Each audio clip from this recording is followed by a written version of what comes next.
오늘은 마태복음 강의 94번째 시간이자 안식일의 은혜 두 번째 시간으로 예수님은 나를 위해 모든 것을 감수하셨습니다. 예수님은 나를 위해 모든 것을 감수하셨습니다.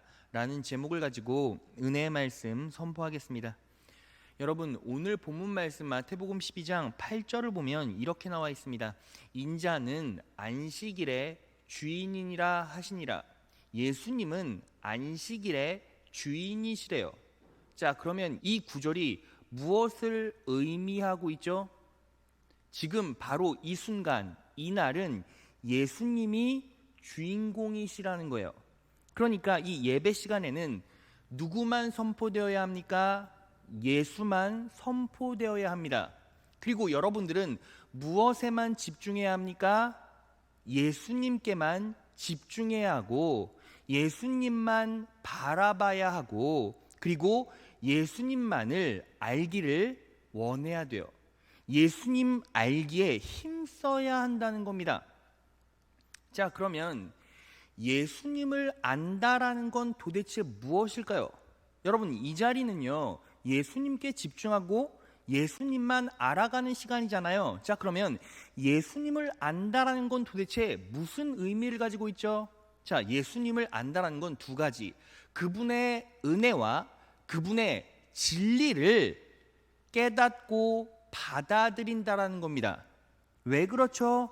예수님께서 이 땅에 오실 때 우리를 위해서 은혜와 진리를 가져오셨기 때문이에요. 자, 요한복음 1장 17절을 보면 이렇게 나와 있어요. 율법은 모세로 말미암아 주신 것이요 은혜와 진리는 예수 그리스도로 말미암아 온 것이라. 예수 그리스도로 말미암아 뭐가 왔죠? 은혜와 진리가 왔죠. 그러니까 예수 그리스도를 알아가길 원합니다. 이 말은 예수님의 은혜와 진리를 알길 원합니다. 똑같아요. 자, 그러면 은혜는 뭐고 진리는 뭡니까? 은혜는 대가 없이 주시는 능력, 대가 없이 주시는 축복을 말하고, 진리는 나를 변화시키는 말씀의 원리를 말해요. 자, 말씀 보겠습니다. 로마서 3장 24절이에요. 그리스도 예수 안에 있는 구속으로 말미암아 하나님의 은혜로 값없이 의롭다 하심을 얻은 자 되었느니라. 은혜가 뭐예요? 값없이 얻는 것, 값없이 얻는 축복이죠. 우리가 의롭다 하심을 받았으니까요. 자, 그리고 진리는 뭡니까? 요한일서 2장 4절, 저를 아노라 하고 그의 계명을 지키지 아니하는 자는 거짓말하는 자요 진리가 그 속에 있지 아니하되.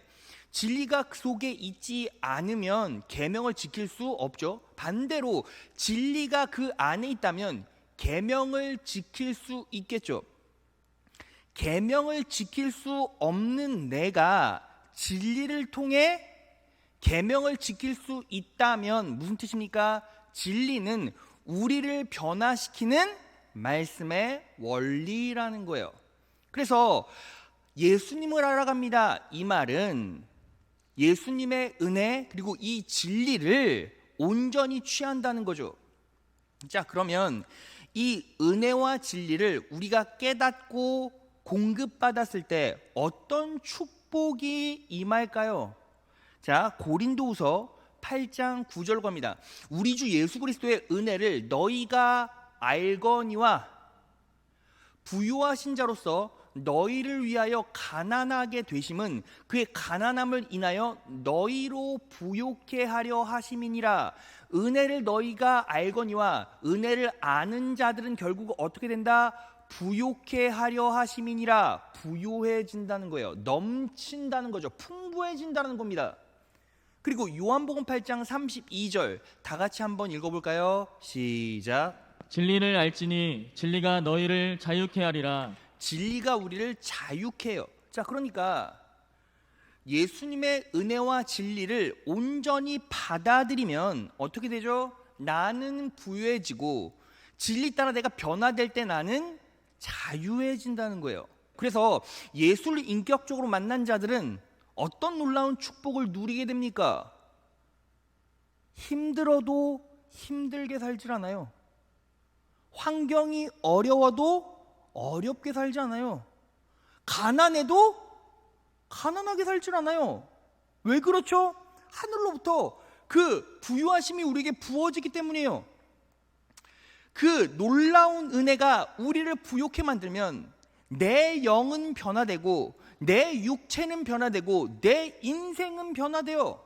물론 시간은 걸리겠죠. 하지만 조금씩 변화되고 채워지면서 나는 부유함을 느끼게 되고, 그리고 말씀의 진리로 교정됐을 때 우리는 참 자유를 느낀다는 거예요. 그래서 우리는 이 안식일 날 하나님을 온전히 예배해야 되고, 그리고 은혜로 진리로 계속 공급받을 때 우리는 결국 어떻게 됩니까? 부유하심과 자유를 누리게 돼요. 오늘 본문 말씀이 그 증거입니다. 이 오늘 본문 말씀은 예수님께서 한 병자를 고쳐주세요. 안식일 사건이죠. 이 안식일 사건을 통해서 우리는 은혜와 진리를 깨달을 수 있어요. 이 은혜와 진리를 온전히 믿음으로 받으셔서 하나님께서 여러분들에게 바라시는 모습으로 변화되고, 나아가서는 그분의 놀라우신 부요함과 자유함을 누리시기를 진심으로 축원합니다. 오늘 말씀을 통해서 우리에게 주신 안식일의 은혜, 진리는 세 가지예요. 하나하나 살펴보겠습니다. 첫째, 다 같이 한번 읽어볼까요? 시작. 예수님은 한 영혼을 위해 모든 것을 감수하셨습니다. 그러므로 이러한 십자가의 능력을 배우는 날이 안식일입니다. 예수님은 한 영혼을 위해 모든 것을 감수하셨습니다. 그러므로 이러한 십자가의 능력을 배우는 날이 오늘 안식일이라는 거예요. 여러분, 오늘 본문 말씀 마태복음 12장 9절을 보면 이렇게 나와 있어요. 거기를 떠나 저희 회당에 들어가시니, 예수님께서 예배당에 들어가셨는데 그 예배당, 그 회당은 어떤 회당이었죠? 저희 회당이었어요. 여기서 저희라는 대상은 누구죠? 바리새인이에요. 그러니까 이 회당은 이미 바리새인에게 장악된 회당을 말하는 거예요. 예수님께서는 바리새인에게 장악된 그 회당에 들어가셨어요. 들어갔더니 어떤 일이 벌어졌습니까? 다음 구절 10절 보면 이렇게 나와 있습니다. 한편 손마른 사람이 있는지라 사람들이 예수를 송사하려 하여, 여기서 송사라는 말이 뭐죠? 고소하려 하여, 법정에 세우려 하여 물어가로되 안식일에 병 고치는 것이 옳으니까. 바리새인들이 예수님을 고소하려고 했죠. 법정에 세우려고 했죠. 그런데 뜻대로 되지 않자 어떻게 했습니까? 14절 바리새인들이 나가서 어떻게 하여 예수를 죽이고 의논하거늘 예수를 죽이려고 했다라는 거예요. 자 보세요. 바리새인들은 회당을 장악해 놓고서 예수님이 올 때만을 기다렸다가 그 기회를 호시탐탐 노렸다가 예수님이 오자마자 고소하려고 했고 죽이려고 했다는 거예요. 그런데 예수님께서는 그런 음모를 아셨습니까? 모르셨습니까?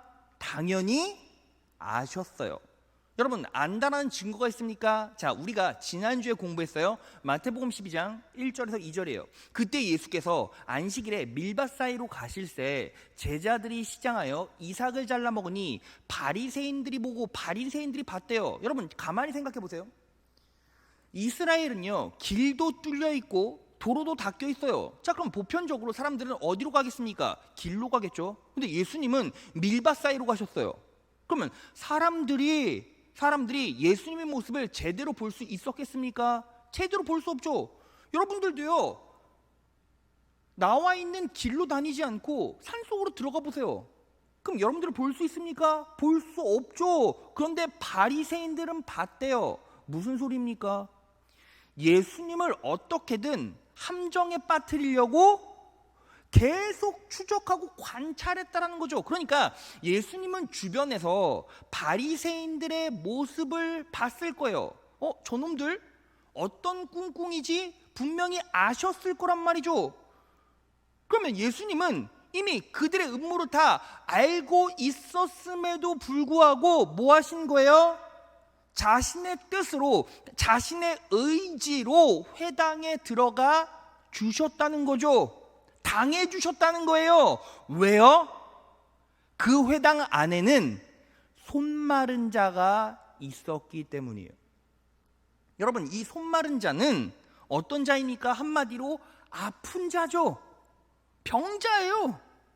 근데 이 아픈 영혼, 아픈 한 영혼을 위해서 예수님께서는 자발적으로 자신의 의지로 바리새인들에게 당해주시고 회당으로 두 발로 걸어가셨다는 거예요. 무엇도 불사하고 송사와 죽음의 모략도 불사하고. 자, 그러면 이 사건은 결국 무엇을 상징합니까? 십자가의 사건을 상징하죠. 왜요? 예수님께서 십자가에 못 박혀서 어떻게 돌아가셨습니까? 송사당하시고 법정에 서시고 죽음의 음모에 빠져 십자가에 실제로 돌아가셨잖아요. 그런데 그들의 의지로 아니요, 예수님의 자발적 의지로. 왜요? 한 영혼의 질병, 상처 때문에. 자, 그러면 그 손 마른 자, 그 질병 가진 자는 누구예요? 결국 우리잖아요. 목사님, 우리가 병 걸렸습니까? 아픕니까? 예수 만나기 전에는 우리는 어떻게 되었습니까? 죽을 수밖에 없는 존재죠. 죽을 병 걸린 존재였다는 거예요. 그런데 예수님께서 십자가에 못 박혀 돌아가심으로 우리는 믿음으로 받아 죽을 병이 치료되고 영원히 살게 되었습니다. 믿으시는 분 아멘? 영혼이 부활했습니다. 믿으시는 분 아멘? 그러니까 여러분, 이 오늘 안식일 사건은 정확하게 십자가의 사건을 예표해요. 자, 그러면 안식일에는 무엇을 배우는 겁니까? 위로는 예수님의 십자가의 사건을 바라보고 그 은혜로 공급받고 십자가의 능력으로 살아내는 것. 이게 바로 뭐예요? 안식일에 우리가 배워야 할 것이라는 거예요. 그럼 여기서 정리해 봅시다. 도대체 십자가의 능력이란 무엇입니까? 알면서도 당해주는 것. 예수님께서 알면서도 당해주셨죠. 왜요? 아픈 영혼의 상처에 집중하셨기 때문에, 손 마른 자 하나 때문에. 이것이 뭐예요? 십자가의 능력이죠. 그러니까 우리도 어떻게 살아야 합니까? 십자가의 능력으로 살아야죠. 알면서도 당해줘야 돼요. 여러분, 여기서 정리를 하세요. 힘이 없어서 지는 것과 알면서도 당해주는 것은 다르죠. 알면서도 당해주는 건 뭐예요? 힘이 있음에도 불구하고 져주는 거예요. 자, 그러면 그 힘의 원천은 무엇입니까? 바로 십자가의 은혜죠. 여러분, 우리는 뭐 해야 합니까? 십자가의 능력으로 반응해야 되는데, 그렇게 그 능력으로 살아가지 못할 때 우리는 계속 무엇을 바라보는 거예요? 예수님의 십자가의 구속의 은혜를 바라보는 거죠. 왜요? 나 같은 죄인, 나 같은 병자도 예수님께서 구원해 주셨으니까. 그러니까 우리는 십자가의 구속의 은혜, 그 선혈이 낭자했던 십자가를 지속적으로 묵상하고 그분을 바라보면, 나 때문에 돌아가시고 나 때문에 송사당하시고 나 때문에 피를 흘리신 그분을 지속적으로 바라보면, 여러분들이 원하지 않아도 십자가의 능력은 내 안에 임하게 돼 있어요. 여러분, 이것을요 증명한 사건이죠. 어떤 사건입니까? 베드로 사건이죠. 여러분, 베드로는요 새벽 닭이 울기 전에 예수님을 3번 부인했습니다. 예수님은 베드로가 자신을 부인할지 알았어요? 몰랐어요? 아셨죠. 아셨으니까, 베드로야, 너 닭 울기 전에 나 3번 부인할 거야, 배반할 거야 라고 말씀하셨어요. 근데 놀라운 사실, 예수님은 알았잖아요. 알면 피할 수도 있고, 야 베드로야, 너 인생 그렇게 살면 안 된다, 냉소적이고 비판적으로 베드로 혼내실 수도 있었겠죠. 저주할 수도 있었겠죠. 그런데 예수님은 어떻게 하십니까? 그냥 당해주세요. 당해주신다고. 근데 베드로는 어떻게 정확하게 바뀌었습니까? 자, 여러분, 베드로의 영혼과 인생이 완벽하게 바뀐 포인트가 있어요. 시점이 있어요. 자, 말씀을 찾아보겠습니다. 누가복음 22장 61에서 62절 다 같이 읽겠습니다. 시작. 주께서 돌이켜 베드로를 보시니 베드로가 주의 말씀 곧 오늘 다 굴기 전에 내가 3번 나를 부인하리라 하심이 생각나서 밖에 나가서 심히 통곡하니라. 자, 베드로가 3번 부인하고 이제 예수님은 잡혀가시는데 예수께서 돌이켜 베드로를 보시니 지금 예수님의 눈과 베드로의 눈이 마주친 거예요. 근데 여기서 보다라는 헬라어는 호의, 사랑을 가지고 보다. 여러분 3번 배반했습니다. 자, 그러면 증오와 분노의 눈빛으로 보일 수도 있었겠죠. 그런데 예수님은요, 베드로를 사랑의 눈으로 보셨어요. 왠지 아십니까? 베드로의 마음을 들여다본 것이죠. 아직까지 예수님보다 자신을 더 사랑한 거예요. 그 연약함을 마음속으로 들여다보시고 그 부족함을 들여다보시고 어떻게 하셨습니까? 그냥 당해주시고 사랑의 눈빛으로 바라봐 주셨어요. 그 눈빛을 탁 마주치자마자 베드로는 어떻게 됩니까? 영혼이 바뀌고 인생이 바뀌고 행로가 바뀌어 모든 것이 바뀌었어요. 그리고 통곡했어요. 그리고 베드로는 결국 어떻게 됩니까? 요한복음 21장 18에서 19절, 내가 진실로 내게 이르노니 젊어서는 내가 스스로 띠띠고 원하는 곳으로 다녔거니와 늙어서는 내 팔을 벌리리니, 이 말씀을 하심은 베드로가 어떠한 죽음으로 하나님께 영광을 돌릴 것을 가리키심이로라. 베드로가 어떠한 죽음으로 하나님께 영광을 돌렸죠? 늙어서는 내 팔을 벌리리니. 여러분, 베드로가 어떻게 죽었죠? 내 팔을 벌리리니. 십자가에 못 박혀 죽었죠. 예수님의 십자가의 은혜, 그 능력이 베드로를 설득시켰고 베드로도 십자가의 길을 걸어갔어요. 여러분, 우리가 알 수 있는 사실, 여러분, 우리가 당해주는 거, 져주는 거 맞습니다. 그런데 계속 져주면요, 나한테 일부러 져준다는 거 상대방도 알아요. 한 번이 아니라 10번이면 20번이면 상대방도 안다고요. 그러면서 변하게 돼요. 왜요? 그 당해주는 모습 속에서 예수 그리스도의 십자가의 은혜가 흘러가기 때문이에요. 그래서 상대방을 설득시키죠. 그리고 그 사람도 예수님을 알게 되고 그렇게 변해갑니다. 그 능력으로 살아가면 내 주변부터 바뀌어요. 내 친구부터 바뀌고, 내 가족부터 바뀌고, 내 주위의 사람부터 바뀌고, 그리고 나서 내 인생과 환경이 전부 다 바뀌어요. 그걸 배우는 시간이 바로 오늘 안식일이라는 거예요. 여러분, 이 날을 기억하시고 이 예수 그리스도의 십자가의 능력을 배워 나를 바꾸고 환경을 바꾸고 인생을 바꿔내시는 귀한 지체 되시기를 진심으로 축원합니다. 자, 둘째, 다 같이 읽겠습니다. 시작. 내가 은혜가 필요한 자인지 은혜를 밀어내는 자인지를 점검하는 날이 안식일입니다. 내가 은혜가 필요한 자인지 은혜를 밀어내는 자인지를 점검하는 날이 바로 오늘 안식일이라는 거예요. 여러분, 오늘 본문 말씀 10절을 다시 볼까요? 한편 손 많은 사람이 있는지라 사람들이 예수를 송사하려 하여 물어가로되 안식일에 병 고치는 것이 옳으니까? 안식일에 병 고치는 것이 옳습니까? 여러분, 여기서 정확하게 뉘앙스를 여러분들이 느껴야 돼요. 그리고 바리새인들의 마음을 들여다봐야 돼요. 여러분, 잘 보세요. 예수님께서 회당으로 들어오셨어요. 그런데 갑자기 바리새인들이 뭐라고 말합니까? 예수님, 안식일에 병 고치는 거 맞아요? 안식일에 병 고치는 거 맞냐고요? 이게 무슨 뜻이에요? 지금 예수님이요, 병 고쳤습니까?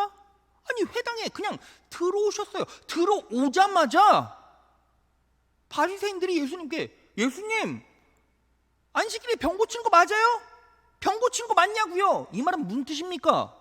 결국 바리새인도 뭘 알고 있었어요? 예수님이 이 손 마른 자를 고치실 거라는 사실을 이미 바리새인도 알고 있었죠. 자, 그런데 이 바리새인의 모습은 정확히 어떤 모습이죠? 은혜를 알고 있었지만 성전에서 예수님을 축출하고 내보내려고 한 거예요. 왜 그렇죠? 이유가 있어요.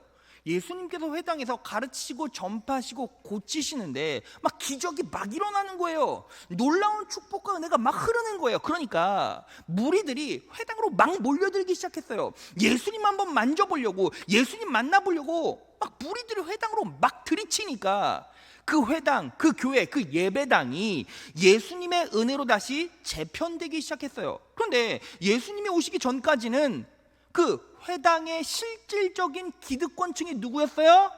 바리새인이었잖아요. 그러니까 이 바리새인들은 어때요?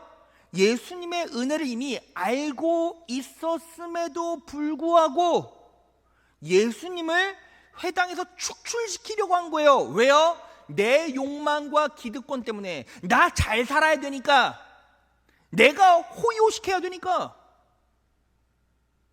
바리새인의 모습이 그랬더라는 거죠. 자, 그러면 그런 바리새인의 모습을 보시고 결국 바리새인의 인생은 어떻다라고 예수님께서 말씀하셨습니까?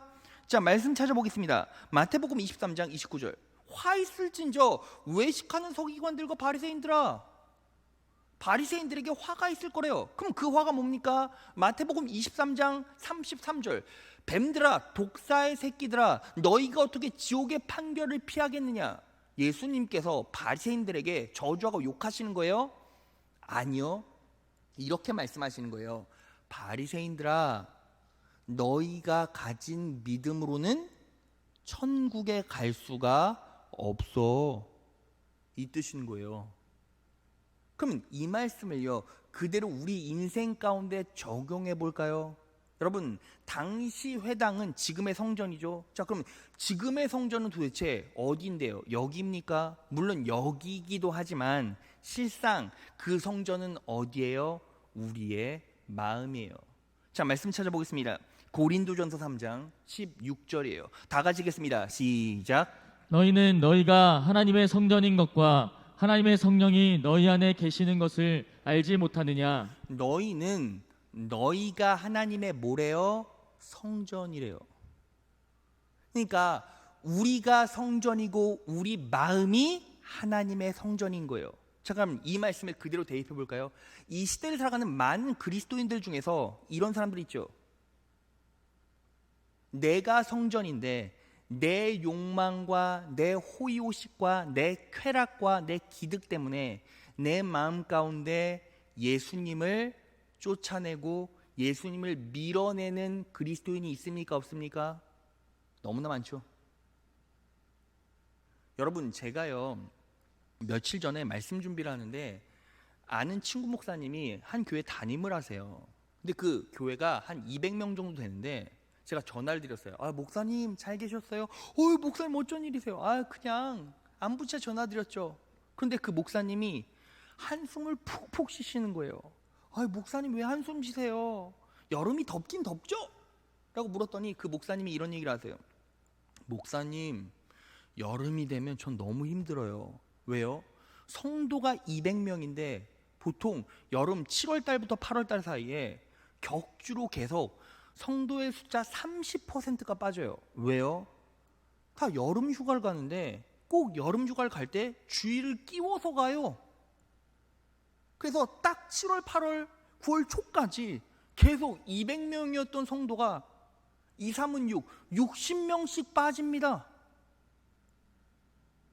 여러분, 그러면요, 그 30% 가까운 성도들의 마음은 어떨까요? 마음을 들여다보세요. 그 성도들은 어떤 성도죠?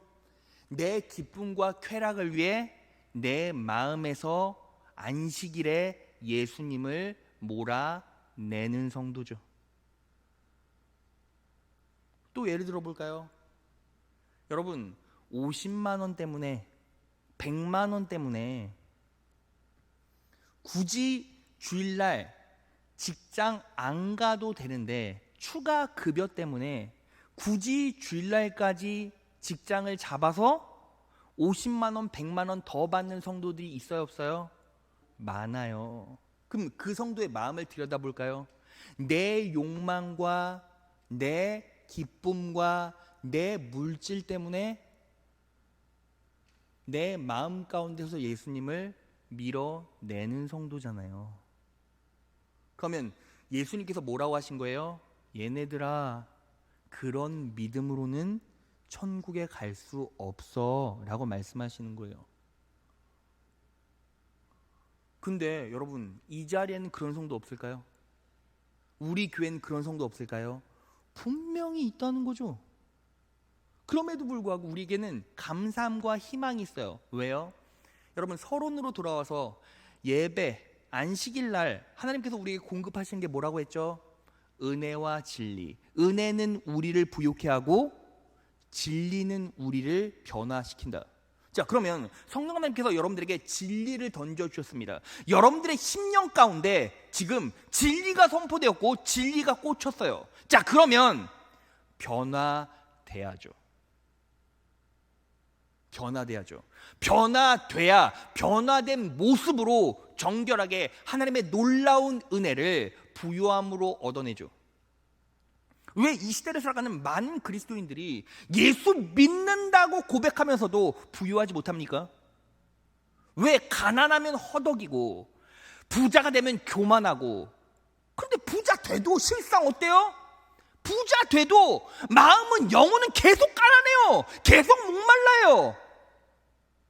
왜 그렇습니까? 하늘로부터 주어진 부요함이 없어요.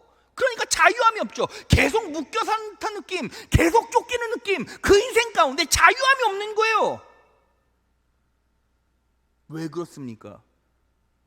은혜를 받고 진리로 교종되지 않기 때문이죠. 지금 성령 하나님께서 실제로 여러분들의 심령 가운데 이렇게 말씀하신다면, 야, 너 그날, 너 그 주에, 너 그 상황 가운데 너는 계속 나를 네 인생 바깥으로 몰아내지 않니? 지금 성령 하나님께서 여러분들에게 이 진리를 여러분들의 심장 가운데 정확하게 새겨주셨다면 여러분들은 지금 바꿀 마음이 있습니까? 바꿔내야 그때부터 부유함과 진리를 누릴 수가 있어요. 목사님, 그게 정말 자유함을 줄까요? 증명해 볼까요? 짧은 휴가가 기쁠까요? 아니요.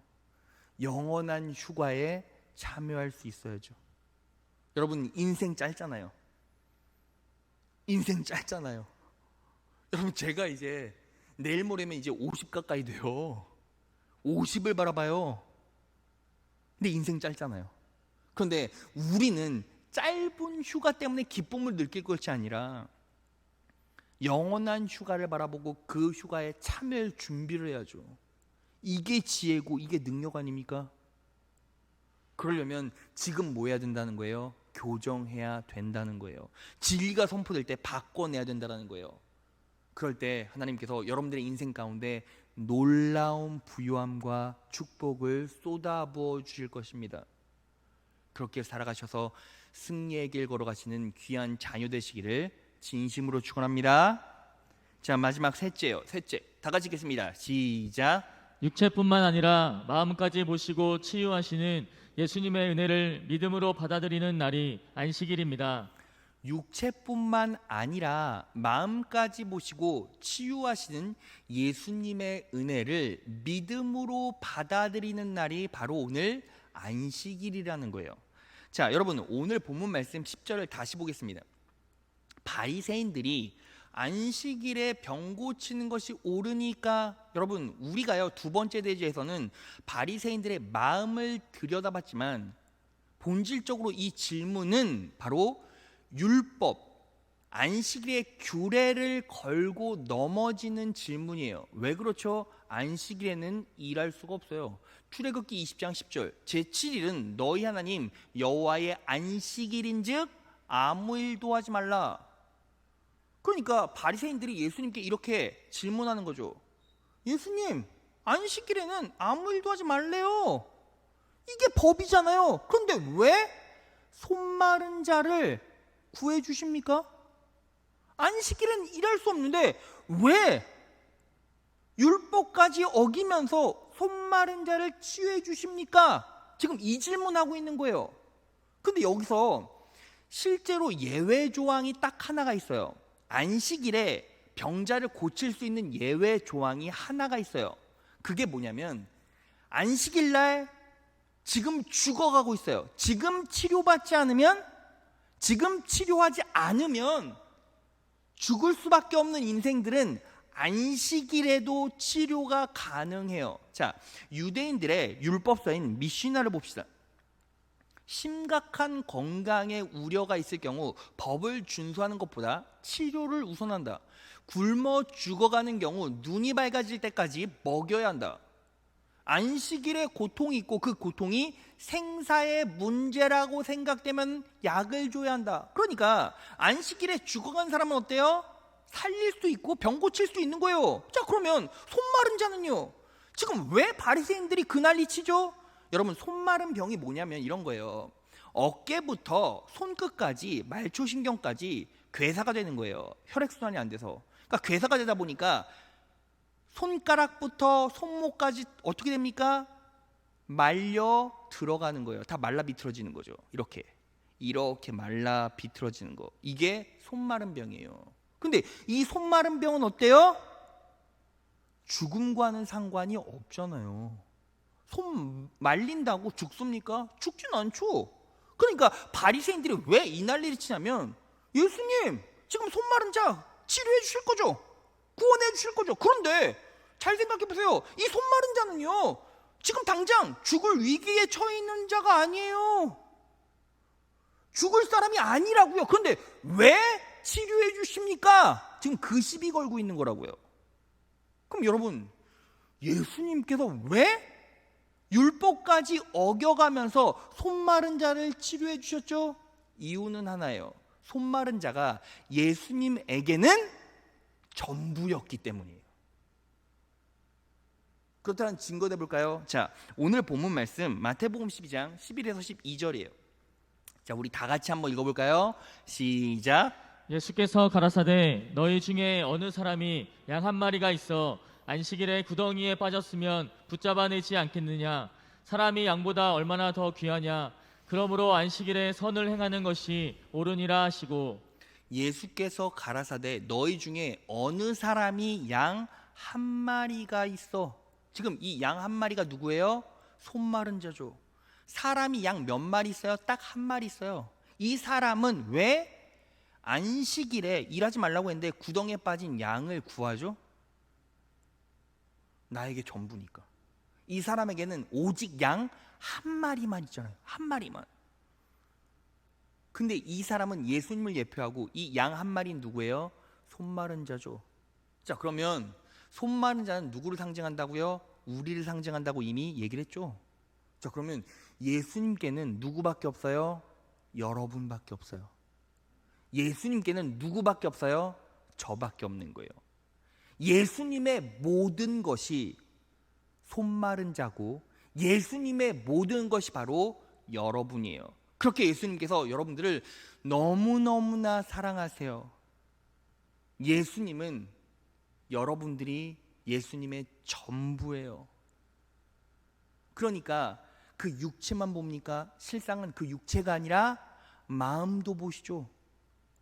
마음도 보시고 치료하시는 거예요. 그럼 목사님, 이 손 마른 자의 마음을 보셨다는 증거가 있습니까? 여러분, 공관복음에는 그 이유가 드러나 있지 않지만 여러분, 성경 말고 정경이 되지 못한 외경이 있어요. 그러니까 지금 성경 66권은 공식적으로 정경으로 공표된 거죠. 그런데 성경 말고 외경이 있어요. 아직 정경으로 받아들여지지 않은 성경들. 자, 그런데 그 외경 하나를 보면 이 손 마른 자의 직업이 나와요. 자, 신약 외경 나사렛의 복음서를 보면 이렇게 나와 있어요. 손 마른 사람은 자신의 손기술로 생계를 유지하면서 살아가야 하는 석공이었다. 아, 손 마른 자의 직업이 뭐예요? 석공이었어요. 그런데 손의 불구로 더 이상 일을 할 수 없게 되었다. 그래서 생계를 잇기 위해 구걸하게 되었다. 그리고 예수를 만나자 자신의 손 마른 병을 고쳐줄 것을 간절히 원하였다. 그러니까 이 손 마른 자의 직업이 뭐예요? 석공이에요. 자, 그러면 예수님 시대의 석공은 어떤 사람이었죠? 그냥 뚝딱뚝딱 생활용품 만든 사람이에요? 만들어서 다이소로 납품한 사람입니까? 그게 아니라 석공은요, 예술가였어요. 당시 예수님께서 사역할 때 석공들이 만들어 놓은 작품 하나를 볼까요? 그리스의 의술의 신 아스클레피오스와 가족들이라는 작품이에요. 석공이 새겨놓은 거예요, 벽에다. 자, 그러니까 저건 뭐예요? 그냥 작품이죠. 그러니까 당시 석공은 어떤 존재였습니까? 지금처럼 대우를 받진 못하지만 예술가였다고요. 자, 그러면 예술가에게 손이 말렸다라는 거, 예술가에게 손이 말렸다라는 게 어떤 의미죠? 피아니스트에게 손가락 2개가 잘린 거죠. 임경일 전도사님이 성대 사라져버린 거죠. 나간 거죠. 우리 사랑하는 현진자매의 손가락이 없어진 거죠. 키보드를 못 치죠. 그러면 여러분, 손가락 몇 개 날아갔다고 죽습니까? 그런데 임경일 전도사님에게 성대가 고장나서 없어졌다는 건 뭘 말해요? 자신의 꿈, 자신의 인생 전부가 무너졌다는 거잖아요. 그렇죠. 그러면 이 석공에게 손이 말렸다는 건 뭐예요? 단순히 잠깐 팔 한쪽 말려서 장애가 온 거예요? 아니요. 그 인생 전부가 무너져 버린 거예요. 그 마음을 예수님께서는 아시고 치료해 주셨다는 거죠. 여러분, 이 사랑이 어떤 사랑인지 아시겠습니까? 예수님께서 여러분들을 얼마나 사랑하십니까? 여러분들은 예수님의 전부고, 여러분들은 예수님께서 언제나 축복을 부어주셔서 육체도 마음도 전부 다 치료해 주시길 원하세요. 자, 그러면 이 손 마른 자는 어떻게 치유되었습니까? 너무너무 중요해요. 자, 여러분들 성경 있으면 오늘 이 구절에 줄을 쫙 긋고 묵상하셔도 돼요. 자, 오늘 본 말씀 마태복음 12장 13절이에요. 다 같이 읽겠습니다. 시작. 이에 그 사람에게 이르시되 손을 내밀라 하시니 저가 내밀매 다른 손과 같이 회복되어 성하더라. 손을 내밀라 하시니 저가 내밀매 회복되어라고 나와 있죠. 그러니까 한마디로 뭐예요? 예수님께서 이 손 마른 자에게 내밀라, 내밀매 회복되었더라. 내밀라, 내밀매 회복되었더라. 내밀라, 내밀매 회복되었더라. 이게 무슨 뜻입니까? 즉각적인 반응을 말하죠. 이 시대를 살아가는 많은 그리스도인들이 왜 내가 믿음을 가지고 있다면서도 능력의 길, 축복의 길, 공급받는 길, 부요한 길, 진리로 설득되어져서 형통한 삶을 살아가지 못하죠? 이유는 하나죠. 내밀라, 내밀매, 내밀매가 안 되는 거예요. 성령 하나님께서 여러분들에게 음성을 들려주시죠. 내밀라. 근데 여러분들은 내미십니까? 내미는 인생을 살고 있습니까? 내밀라, 내밀매 회복되었더라. 여러분, 이 손 마른 자는요, 내밀라 하실 때 내밀었어요. 그래서 회복됐다고요. 그럼 여러분들은요? 말씀이 여러분들을 통치하고 있습니까? 성령 하나님께서 여러분들의 심령 가운데 음성 들려주실 때 중도 끊어라, 비판하지 말아라, 정죄하지 말아라, 아파하지 말아라, 힘들어하지 말아라, 넘어지지 말아라, 쓰러지지 말아라, 말씀으로 일어나라, 내밀라. 그럼 여러분들은 믿음으로 반응하고 고백하고 선포하십니까? 그렇게 살려고 중심을 하나님께 올려드리고 있습니까? 여러분, 우리는 또 쓰러지고 넘어질 수밖에 없어요. 왜요? 연약하니까. 그런데 하나님께서 여러분 행동 보시겠다라고 말씀하셨습니까? 내밀라, 내밀매. 여러분, 손이 말렸다는 건 굳었다는 거예요. 굳었다는 거예요. 그럼 내밀었다는 게 어떻게 내밀었겠어요? 이렇게 내밀 수가 있습니까? 아니요, 그냥 이렇게 그냥 예수님 앞에 간 거예요. 마음만 보여드린 거예요. 여러분, 손이 말랐어요. 붙었어요. 내밀라면 내밀 수가 있겠냐고요? 내밀 수가 없죠. 말려서 굳어버렸는데 피려고 해도 안 되는 거예요. 그런데 내밀잖아요. 뭐예요? 예수님께 중심 보여드렸더니 예수님께서 회복시켜 주셨다고요. 말씀 정리해 보겠습니다. 여러분, 오늘은 안식일을 통해 성령 하나님께서 우리에게, 예수님께서 우리에게 주신 은혜와 진리를 알아봤어요. 여러분, 이 자리에서 우리는 무엇을 배워야 합니까? 먼저 예수 그리스도의 십자가의 은혜를 온전히 바라봐야죠. 그 은혜를 바라볼 때 우리는 부요함으로 우리의 영혼이 채워지고 있다는 걸 느끼게 돼요. 그리고 성령 하나님의 음성에 반응할 때 비로소 그 십자가의 능력을 발휘할 수 있게 됩니다. 그러면 여러분, 성령 하나님께서 이렇게 말씀하실 때 십자가의 능력으로 반응해 보세요. 먼저 당해주세요. 그 사람의 욕하는 모습, 그 사람의 폭력적인 모습을 바라보지 말고 그 심령 가운데 찢어진 상처를 보세요. 그리고 이게 능력으로 반응이 안 되면, 예수님 저에게 능력 주십시오. 십자가의 능력으로 살아갈 수 있도록 도와주십시오. 그 예수 그리스도의 십자가의 은혜를 바라보십시오. 나 때문에 송사당하시고 죽음으로 내몰리신, 자발적으로 그 죽음에 순종하신 예수님을 바라보십시오.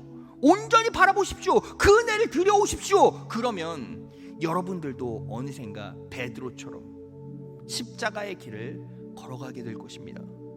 그리고 매 순간 뭐 해야 합니까? 내 믿음을 점검해야죠. 나는 내 욕망 때문에, 내 기득권 때문에, 내 호의호식 때문에, 내 쾌락 때문에 안식일에 인생 가운데 예수님을 내 삶 가운데 밀어내고 있진 않은지, 나는 정말 예수님의 성전으로 살아가고 있는지. 그리고 마지막 무엇입니까? 예수님은 여러분들을 너무나 사랑하시죠. 그러니까 우리 뭐 해야 합니까? 내밀매 회복되었더라. 예수님께 마음으로, 중심으로 내밀고 반응하고 있는지 점검해 보십시오. 그러면 예수님의 놀라운 축복과 은혜가 그때부터 여러분들의 인생을 이끌고 가기 시작합니다.